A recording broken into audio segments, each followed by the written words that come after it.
नमस्कार दोस्तों, आज के इस वीडियो में हम बात करने वाले हैं अस्थमा रोगी के लिए एक बहुत ही असरदार चीज की। जी हां, इस सर्दी अगर आपको अपने अस्थमा को कंट्रोल करना है, मैनेज करना है और एक स्वस्थ जीवन जीना है तो बस इस एक चीज का सेवन करना शुरू कर दो, जो मैं आज आपको इस वीडियो में बताने वाला हूं। क्या इसके फायदे हैं, क्या आपको आराम मिलेगा, कैसे आराम मिलेगा, सारी चीजें बताऊंगा डिटेल से।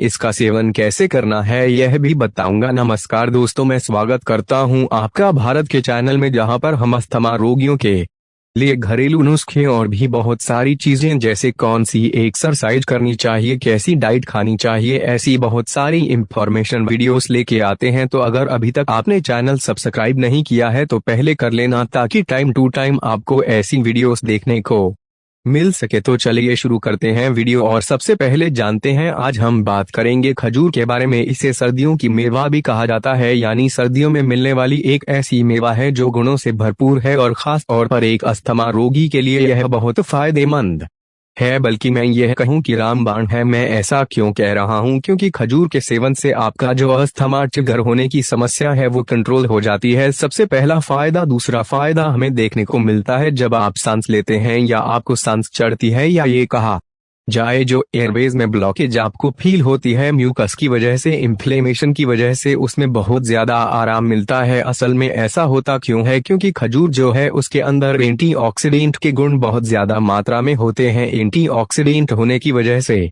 ये आपके इन्फ्लेमेशन को कंट्रोल करता है, साथ ही साथ आपके म्यूकस को भी कम करने में बहुत अच्छा योगदान निभाता है। अब इन दो फायदों से हमें क्या होगा कि भाई, जब इन्फ्लेमेशन ही कम हो रही है और म्यूकस ही खत्म हो रहा है तो आपके एयरवेज को ज्यादा स्पेस मिलेगा एयर को बाहर निकालने और अंदर लेके जाने में, यानी आपको ब्रीथिंग में, ऑक्सीजन इनहेल करने में और कार्बन डाइऑक्साइड एक्सहेल करने में बहुत इजली, बहुत ज्यादा आपको आराम मिलेगा। ये दो चीजें हमें समझ आ गई। इसी के साथ साथ खजूर का एक सबसे बड़ा फायदा हमें देखने को मिलता है कि ये फाइब्रोसिस्टिक प्रॉब्लम अगर गलती से भी आपको है तो वो आपको खत्म होनी शुरू हो जाती है, यानी आपका बॉल मूवमेंट, आपका पेट क्लीन रहना बहुत अच्छे से शुरू हो जाता है। इसी के साथ साथ मौसम में बदलाव के कारण सर्दी जुकाम, हाथ पैरों में दर्द रहना, जोड़ों में दर्द रहने की समस्या का सामना बहुत सारे लोगों को करना पड़ता है। अगर आप खजूर का सेवन नियमित रूप से अपनी डाइट में ऐड कर लेते हैं या रेगुलरली खजूर का सेवन करते हैं तो मैं वादा करता हूं पूरी सर्दी आपको इनमें से किसी भी समस्या का सामना नहीं करना पड़ेगा। और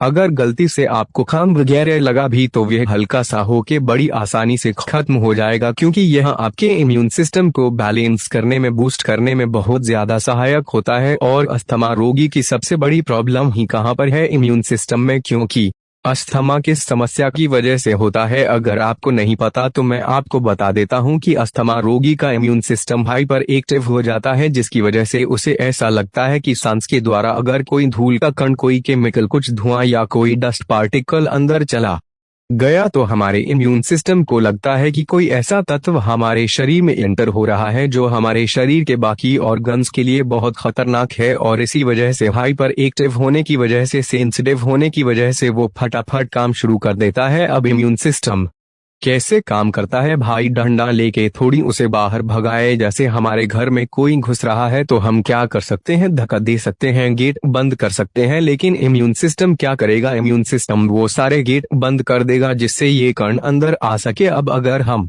देखें हमारे शरीर में सांस जाने का कौन सा रास्ता है? एयरवेज है ना, एयर ट्रैक है। अब एयर ट्रैक के रास्ते बंद कैसे करेगा? अब ऐसा तो हो नहीं सकता सांस लेना बंद करवा दे, क्योंकि उससे तो हम जी रहे हैं। तो वो क्या करता है? सांस लेने का जो जरिया है, जो एयरवेज है, उसमें जो स्पेस है, मान लेते हैं आपका इतना बड़ा स्पेस है जहां से हम सांस ले रहे हैं, ठीक है, ये एयरवेज अब वो क्या करता है? इसके अंदर इन्फ्लेमेशन कर देता है, यानी सूजन कर देता है। तो जैसे ही सूजन होती है वो स्पेस कम हो जाता है। इसी के साथ साथ वो म्यूकस की लेयर बनाना शुरू कर देता है, उससे ये स्पेस और कम हो जाता है। अब आप खुद सोचे कितना बड़ा स्पेस था सांस लेने के लिए और कितना सा रह गया। इसी वजह से अस्थमा रोगी को सांस लेने में बहुत समस्या का सामना करना पड़ता है। तो अगर हम किसी ऐसी चीज का सेवन करें जिससे हमारा इम्यून सिस्टम बैलेंस होना शुरू हो जाए तो हमारा इम्यून सिस्टम नॉर्मल चीजों के लिए एक्स्ट्रा रिएक्ट नहीं करेगा और हम बहुत इजली अपने अस्थमा को मैनेज कर पाएंगे। इसी के साथ साथ अगर खजूर के बारे में और बात करें तो vitamin A, iron, zinc, potassium,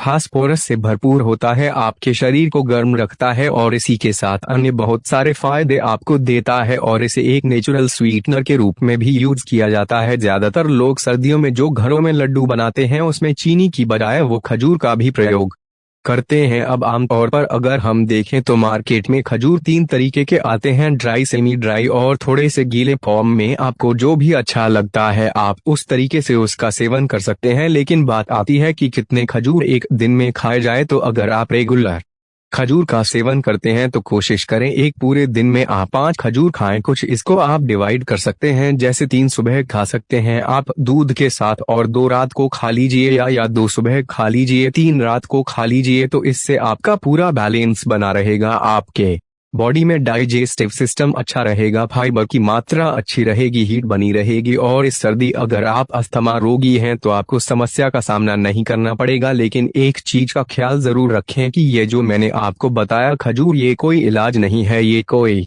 treatment नहीं है, ये कोई दवा नहीं है, ये एक सिर्फ जरिया है आपकी समस्या को कंट्रोल करने का। लेकिन अगर आप इसका सेवन कर रहे हैं और आपको आराम नहीं मिल रहा है, आपकी समस्या वैसी की वैसी है, तो अब आपको एक सही ट्रीटमेंट लेने की जरूरत है जिसका कोई साइड इफेक्ट ना हो। अब सवाल आ रहा है ना मन में, ऐसा कौन सा ट्रीटमेंट होता है जिसका साइड इफेक्ट नहीं होता? होम्योपैथिक ट्रीटमेंट केवल ऐसे ट्रीटमेंट होते हैं जिनका कोई साइड इफेक्ट नहीं होता। आप खुद चेक कर सकते हैं। सबसे अच्छी बात जो होम्योपैथिक मेडिसिन होती हैं, ये लेने में बड़ी आसान होती है और आपके ब्लड के साथ मिलके ये वर्क करती है। अब हमारी पूरी बॉडी में ब्लड कितनी स्पीड से फ्लो कर रहा है ना, अब ब्लड के साथ अगर कोई दवा मिलके वर्क करती है तो जल्दी करेगी या धीरे, आप खुद सोचो। हम कोई मेडिसिन खाते हैं तो हम गोली खाते हैं, वो पेट में जाती है, डाइजेस्ट होती है, फिर काम करना शुरू करती है। अब इसमें टाइम कम लगेगा। या कोई आपने दवाई जीभ पे रखी, वो आपके स्लाइव के साथ ब्लड में मिली और काम करना शुरू कर दिया, क्योंकि ब्लड के साथ मिलके वो फ्लो करेगी और काम करना शुरू कर देगी। तो किसने जल्दी काम किया? होम्योपैथिक मेडिसिन ने। लेकिन लोगों को लगता है ऐसा नहीं होता, उसका कारण भी मैं आपको बताता हूँ। होम्योपैथिक मेडिसिन समस्या की जड़ पर जाकर काम करती हैं, जिसकी वजह से उसे ठीक होने में थोड़ा समय जरूर लगता है। इसीलिए लोगों को लगता है कि ये वर्क नहीं कर रही, लेकिन ये जड़ से समस्या को खत्म करती है, वो भी बिना किसी साइड इफेक्ट के। तो मैं आशा करता हूँ इस वीडियो के माध्यम से आपको काफी कुछ समझ आया होगा। खास तौर पर खजूर एक रामबाण है अस्थमा रोगी के लिए, यह आपको क्लियर हो गया होगा। फिर भी अगर आपका कोई सवाल है तो आप अपना सवाल कमेंट के द्वारा हम तक पहुंचा सकते हैं। लेकिन अगर कोई समस्या है, कोई दुविधा है, आप अपने अस्थमा को लेकर परेशान है, इसके ट्रीटमेंट के बारे में जानना चाहते हैं, या कोई भी आपका ऐसा सवाल है जिसका जवाब आपको नहीं मिल रहा है, तो परेशान होने की जरूरत नहीं है। नीचे दिए गए नंबर पर आप किसी भी वक्त कॉल करके भारत होम्योपैथी के डॉक्टर से बात कर सकते हैं, अपनी समस्या का समाधान जान सकते हैं। वीडियो अच्छी लगी तो लाइक जरूर करें, इस वीडियो को ज्यादा से ज्यादा शेयर करें ताकि अस्थमा रोगी इस सर्दी अपनी समस्या को कंट्रोल कर पाए। इसी के साथ अब मैं आपसे चलने की इजाजत चाहूंगा। मिलूंगा आपसे अपनी अगली वीडियो में, तब तक के लिए नमस्कार।